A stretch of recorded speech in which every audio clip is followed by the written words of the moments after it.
حضرت عمر فاروق کا یہ طبقات ابن سعد میں موجود ہے. نوجوان آیا اور آ کے رو ہی پڑا.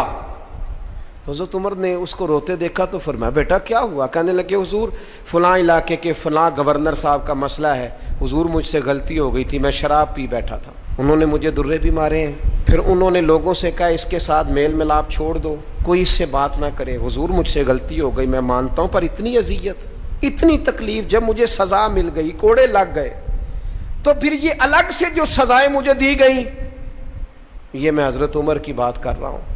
میں نے جب یہ پڑھا تھا تو میں رو پڑا تھا.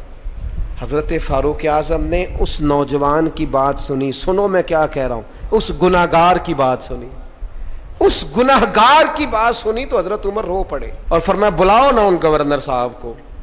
وہ بھی بڑے سمجھدار باوقار بڑے آدمی تھے. بلایا اور بلا کے فرمایا آپ کا اس جرم پر غصہ بالکل ٹھیک، لیکن آپ کو کس نے اجازت دی کہ آپ اسے اتنی تکلیف دیں؟ آپ نے کوڑے مار لیے جو سزا بنتی تھی، اور پھر آپ نے کیوں کر کے لوگوں سے کہا اس سے ملنا جلنا چھوڑ دیں؟ فرمایا اب میں آپ کو حکمن کہتا ہوں اگر آج کے بعد آپ نے کوئی ایسا کام کیا تو میں آپ کو سزا دوں گا. فرمانے لگے آپ نے کہا تھا نا لوگ ان سے ملے جلے نہ. فرمایا اب آپ ہی لوگوں سے کہیں ان سے ملاقات شروع کریں.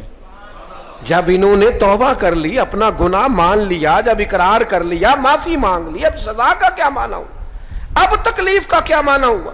سیدنا فاروق اعظم رضی اللہ تعالیٰ عنہ فرمانے لگے اگر یہ سچی توبہ کر لے تو پھر تو ان کی گواہی بھی قبول کی جائے گی، ان کی گواہی تک ہم قبول کریں گے.